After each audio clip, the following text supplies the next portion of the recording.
Hindi lahat ng tingin ay simpleng tingin. Minsan, ang isang mas batang babae ay may kakaibang paraan ng pagpapakita ng interes.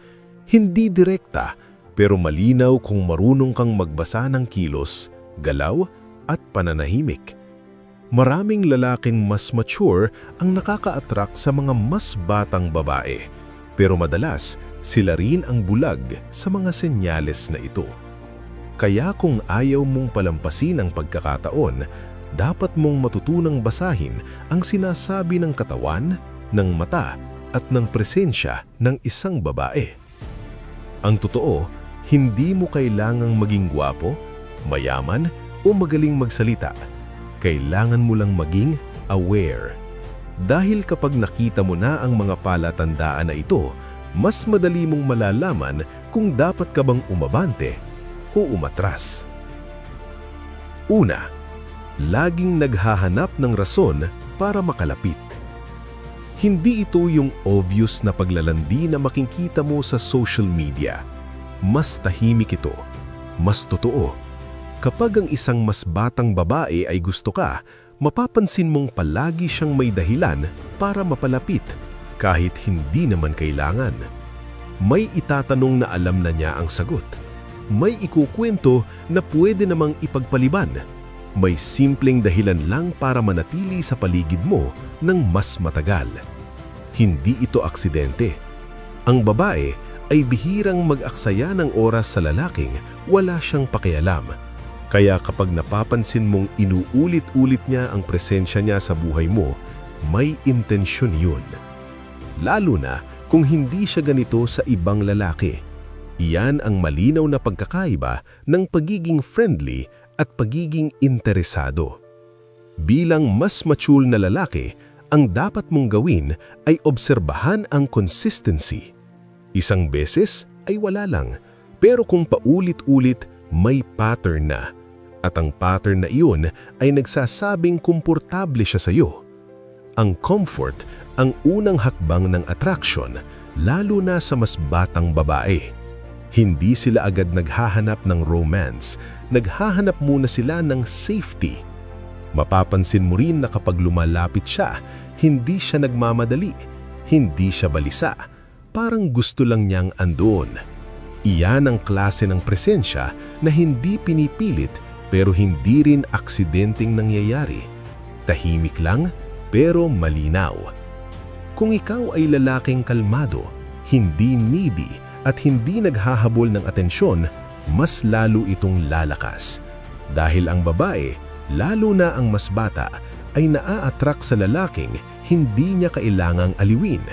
Ang lalaking sapat na ang presensya. Pangalawa, nakikinig siya sa maliliit mong sinasabi. May malaking pagkakaiba ang pakikinig dahil magalang at pakikinig dahil may interes. Kapag ang isang mas batang babae ay gusto ka, mapapansin mong natatandaan niya ang mga bagay na kahit ikaw ay nakalimutan mo na. Isang side comment mo noon, isang simpleng preference, isang kwento na hindi mo naman binigyang bigat, pero sa kanya mahalaga. Hindi ito dahil maganda ang memorya niya. Ito ay dahil pinapakinggan kanya ng buo. At ang babaeng tunay na nakikinig ay bihira. Dahil sa mundo ngayon, karamihan ay naghihintay lang ng pagkakataong magsalita. Pero siya, hinihintay niyang matapos ka. Iniintindi niya ang tono mo, hindi lang ang salita.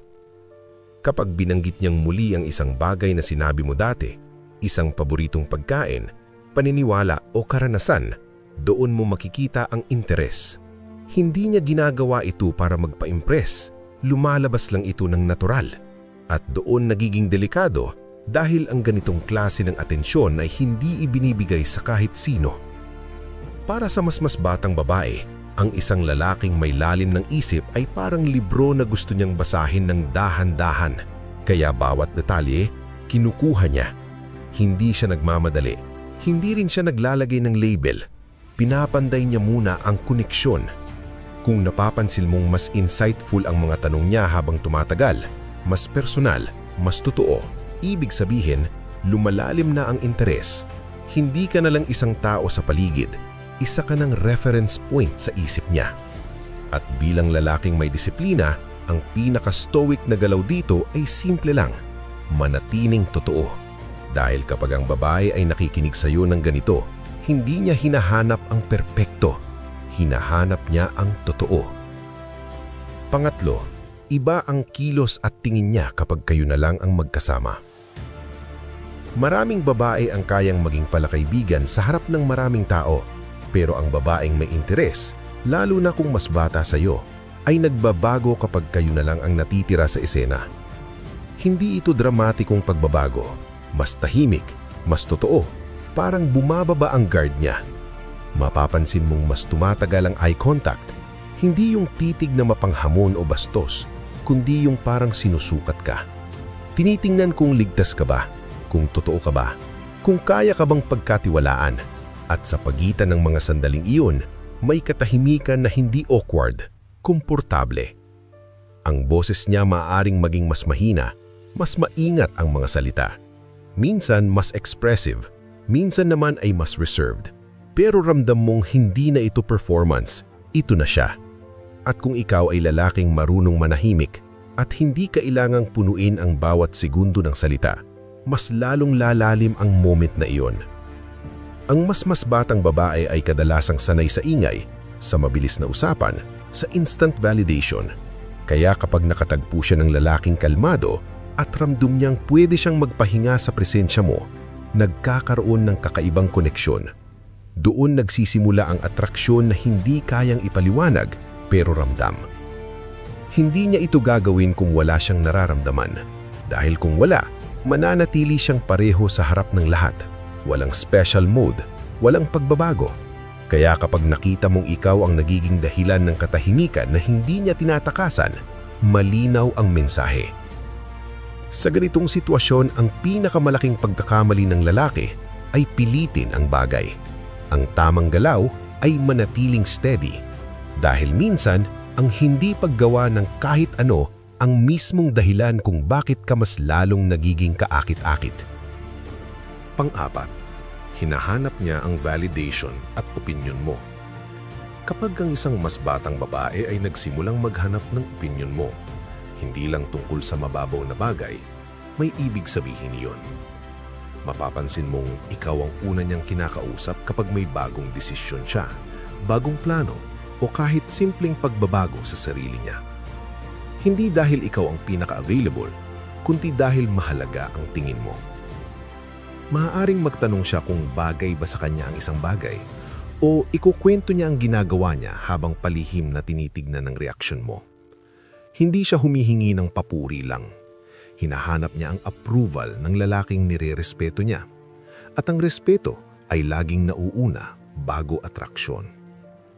Para sa mas batang babae, ang opinyon ng mas mature na lalaki ay may bigat, parang kompas. Dahil iniisip niya, kung ganito ang tingin niya sa akin, may saysay ba ang ginagawa ko?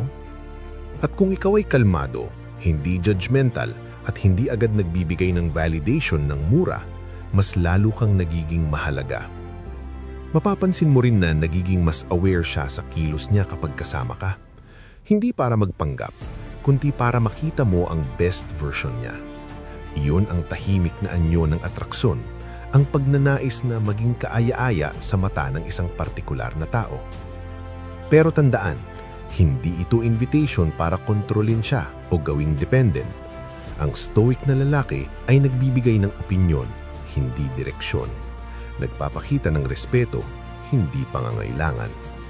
At dahil doon, mas lalo kang nagiging safe space.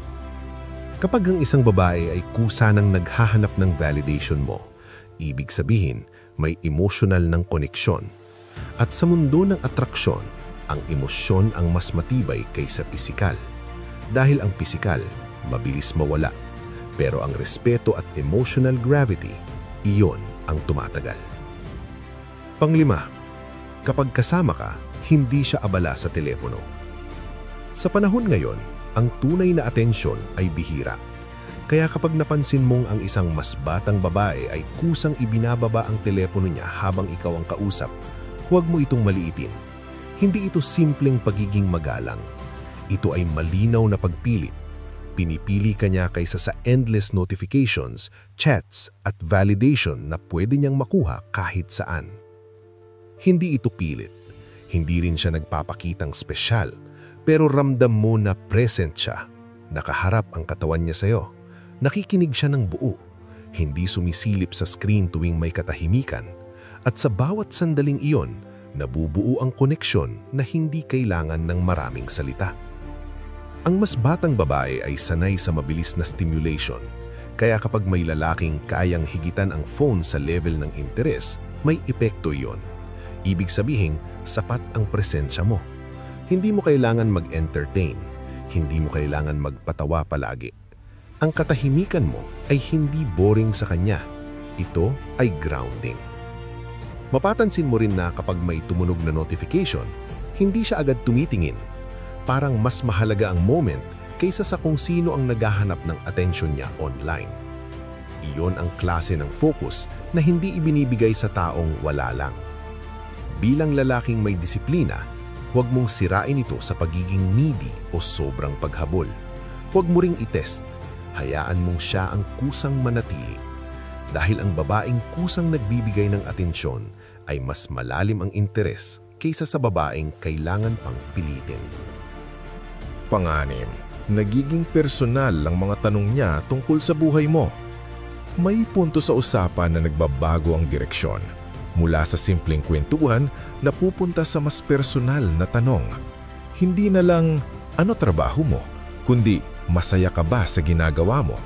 Hindi na lang, saan ka nakatira? Kundi, ano ang pinakaimportante sa iyo sa buhay? Kapag naramdaman mo ito, malinaw na may interes na lampas sa surface level. Ang mas batang babae na nagtatanong ng ganito ay hindi lang curious, sinusukat ka niya. Gusto niyang malaman kung sino ka kapag walang audience, kung ano ang values mo, kung paano ka magmahal, at higit sa lahat, kung saan ka papunta. Hindi lahat ng lalaki ay pinapasok sa ganitong usapan dahil ang personal na tanong ay nangangailangan ng emotional investment. At hindi siya mag-i-invest kung wala siyang nakikitang potensyal na koneksyon. Mapapansin mo rin na nakikinig siya sa sagot mo ng mas seryoso, walang biro, walang pagpuputol, minsan may katahimikan pagkatapos, hindi dahil wala siyang masabi, kundi dahil pinoproseso niya ang narinig. Iniisip niya kung tugma ba kayo.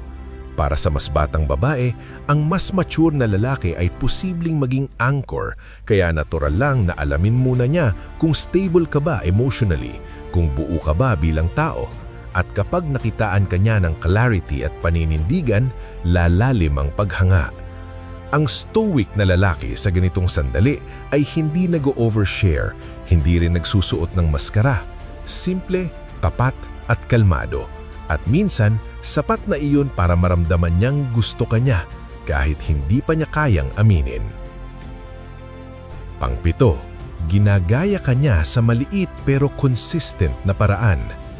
Hindi lahat ng attraction ay ipinapakita sa salita. Minsan lumalabas ito sa tahimik na paggaya. Kapag ang isang mas batang babae ay nagsimulang gumaya sa mga maliliit mong kilos, pananalita o pananaw, huwag mong isipin na nagkataon lang. Ang paggaya ay isa sa pinaka-natural at subconscious na senyales ng interes. Mapapansin mong ginagamit niya ang mga salitang madalas mong sabihin. Ang tono ng pananalita niya parang mas kahawig na sayo. Minsan pati ang pacing ng galaw niya nagiging mas makalmado kapag kasama ka. Hindi niya ito pinaplano. Nangyayari lang dahil kapag may hinahangaan ng isang tao, kusa siyang umaayon. Maaari ring mapansin mong nagkakaroon siya ng interes sa mga bagay na dati wala siyang pakialam. Bigla siyang nagiging curious sa mga pananaw mo sa buhay, sa disiplina, sa pananahimik o kahit sa paraan ng paghawak mo sa stress. Hindi dahil gusto niyang maging ikaw, kundi dahil gusto niyang makapasok sa mundo mo. Para sa mas batang babae, ang mas mature na lalaki ay kadalasang nagiging reference point, parang tahimik na leader. At kapag sinimulan ka na niyang gayahin, ibig sabihin may respeto na. At kung may respeto, may attraction na sumusunod. Pero dito nagkakamali ang maraming lalaki. Kapag napapansin nilang ginagaya sila, nagiging kampante sila o lumalaki ang ego. Ang stoic na lalaki ay kabaligtaran. Hindi niya sinasamantala ang paghanga, pinapanatili niya ang integridad dahil alam niyang ang tunay na impluwensya ay hindi ipinagmamalaki. Ito ay iniingatan. Kung mapapansin mong unti-unti siyang nag-a-adjust sa rhythm mo, sa values mo at sa pananaw mo, malinaw na gusto ka niya sa mas malalim na antas. Hindi ito infatuation lang, ito ay pagnanais na magkaroon ng koneksyon na may direksyon. At sa huli, tandaan mo ito, ang babaeng handang magbago ng kaunti para makasabay sa iyo ay hindi naghahanap ng pansamantalang aliw. Hinahanap niya ang isang lalaking pwedeng panindigan. At kung ikaw ay nananatiling kalmado, buo at totoo, lalapit siya ng kusa.